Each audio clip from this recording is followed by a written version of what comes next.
여러분, 예상대로 진짜 수산업이 어려워지는 듯 보입니다. 특히 말입니다. 후쿠시마 오염수 괴담이 시장 전체를 뒤엎는 모양새예요. 이렇게 되면 안 그래도 어려워서 죽겠다 이야기하는 이 수산업에 종사하는 사람들 있잖아요. 예를 들어서 횟집을 하는 사람, 일식당을 하는 사람, 그 다음에 어부, 여기다가 뭐 위판장에서 생선을 파는 사람 모두 저는 마찬가지라고 봅니다. 대표적으로 말입니다. 노량진 수산시장의 횟집들 즐비하잖아요. 여기 매출액 한번 보실래요? 무려 말입니다. 75%나 빠졌다고 합니다. 75%. 와, 충격이지 않으세요? 뭐 예상했던 일이에요. 예상했던 일. 그렇지만 너무나 많이 빠졌어요. 75% 수준이 되니까요. 코로나19의 위기 때보다 지금이 더 어렵다요. 지금이 더 어렵다. 지금 하루에 손님이 거의 안 온다 이렇게 얘기하면 맞다는 거예요. 거의 안 온다. 하루 매출이 말입니다. 여러분 50만 원. 50만 원.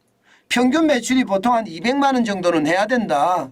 200만 원을 하면 매장을 운영하는 평균 운영비 1,300만 원 임대료나 이거를 이제 커버할 수 있고 좀 벌 수 있다. 그런데 하루 매출 50만 원 가지고 뭘 하느냐. 여러분 하루 매출 50만 원이면 여러분 생각을 해보세요. 요즘같이 비싼 이 외식값에 한번 나가면요. 소주 한 병에 소주 한 2병 뭐 소주 한 병에 뭐 먹는다고 하더라도 맥주 한 병 이게 회 하나 사람 먹으면요. 20만 원 나와요. 20만 원. 둘이 가도 20만 원 나와요. 좀 적게 나와도 15만 원 나옵니다. 그러면 여러분 지금 노량진 횟집에는요. 하루에 손님이 2테이블, 3테이블이라는 뜻이에요. 2테이블, 3테이블. 충격이 아니세요 여러분? 진짜 충격이잖아요. 안 그래도 말입니다. 이 횟집의 사람들은 진짜 어렵거든요. 진짜 어려워요. 근데 지금 매출이 이렇게 되니 절규가 쏟아질 수밖에 없습니다. 이게 노량진 수산시장만 이런 게 아니에요. 이게 서울 은평구에 있는 오마카세 식당 여기도 매출액이 마찬가지입니다.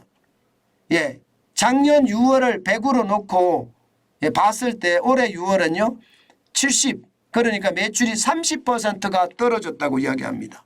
30%. 이거는 여러분 저는 그런 생각을 해요. 내 얼굴에 침 뱉기다. 그런 생각 말입니다. 아니 여러분 이거 한번 보세요. 이거 한번 보세요. 지금 후쿠시마 오염수가 지금 나와서 말입니다. 쭉 퍼진다고 보세요. 그러면 캐나다로 미국으로 이렇게 흘러가서요.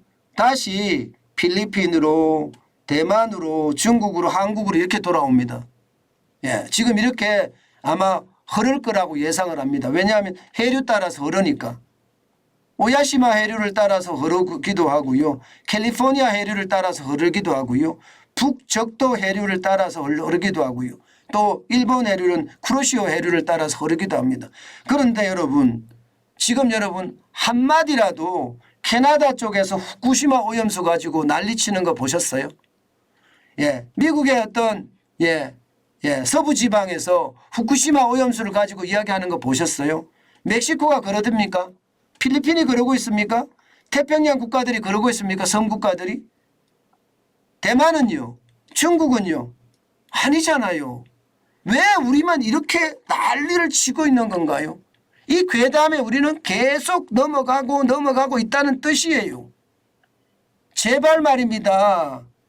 말도 안 되는 근거도 없는 그런 이야기 듣지 마세요. 그 근거도 없는 괴담 때문에 가짜뉴스 때문에 우리 어민들 우리 자영업자들 횟집 하시는 분들 다 망하게 생겼습니다. 다 망하게 생겼어요. 다른 나라들은 조용한데 우리는 그런 걸 가지고 정치적으로 이용한다는 거. 국민 정서 감정에다가 손을 댄다는 거. 안타깝게 그지없습니다. 언제까지 우리는 이런 괴담이나 가짜 뉴스를 믿고 살아야 됩니까? 실질적으로 말입니다. 실질적으로 후쿠시마 오염수 문제 없다는 거 아닙니까? 정용훈 카이스트 원자력 양자공학과 교수가 한 거 보세요. 예, 후쿠시마 제1원전 항만에서 잡힌 우럭의 세슘량이 18,100베크렐이지만 이 18,100베크렐이 일본 식품위생품 기준치의 180배가 된다고 하지만 자연산 전복 1kg 먹는 것과 동일한 피폭량이다 이렇게 이야기하죠. 아무 문제 없다는 이야기. 아무 문제 없다. 그런데 이것을 가지고 왜 이렇게까지 난리를 치기고 있는 건가요? 도대체 정치하는 사람들은 국가와 민족은 안중에도 없는 건가요? 저는 그것을 생각하면 너무나 가슴이 아픕니다. 여러분 전자레인지 참외 기억나시죠? 전자레인지 참외. 전자레인지 참외 때문에 어떻게 됐습니까? 전자레인지 참외 때문에. 여러분 알다시피 전자레인지 참외가 2015년 2016년 사이에 터졌거든요. 예, 실제 성주 참외가 2015년에 4,020억 원의 매출액을 했는데요. 2016년에는 3,770억 원으로 7.7%가 떨어졌습니다. 말도 안 되는 지금은 가짜로 완전히 판명된 전자레인지 참외 이거 완전 가짜였잖아요. 그 뒤로 말입니다. 이 매출을 회복하는데 시간이 많이 걸렸습니다. 2016년이 지나고 17년, 18년, 19년 이제는 이제 궤도를 찾았습니다. 2020년부터는 5,019억 예 그리고 2022년에는 5,763억 이제 궤도에 잡았습니다. 아무 문제 없는 것을 전자레인지 참외라는 괴담으로 예 마치 성주 참외를 먹으면 저렇게 예 썩어 문드러지는 것처럼 허물거리는 것처럼 전자레인지에 넣었을 때처럼 그렇게 된다고 생각을 하면서 예 난리가 났던 거 우리 기억나잖아요. 아무 문제 없습니다. 아무 문제. 진짜 아무 문제 없어요. 예 제발 여러분 예 지금 자영업자들 특히 횟집이 죽어간다고 이야기하는 거 우리 털어줘야 되지 않을까요? 이들 보세요. 난리잖아요 지금. 노량진 수산시장의 매출액이 이 정도 떨어졌다는 건 여러분 우리가 반성해야 됩니다. 왜 반성을 해야 되느냐? 근거도 없고 과학적이지도 못하고 자기들 마음대로 이야기하는 것에 우리가 놀아나고 있다는 얘기예요. 제발 우리가 정치에 휘둘리지 말아야 됩니다. 저는 정치에 휘둘리는 대한민국이 과연 선진국인가 이런 생각도 다시 해보게 됩니다.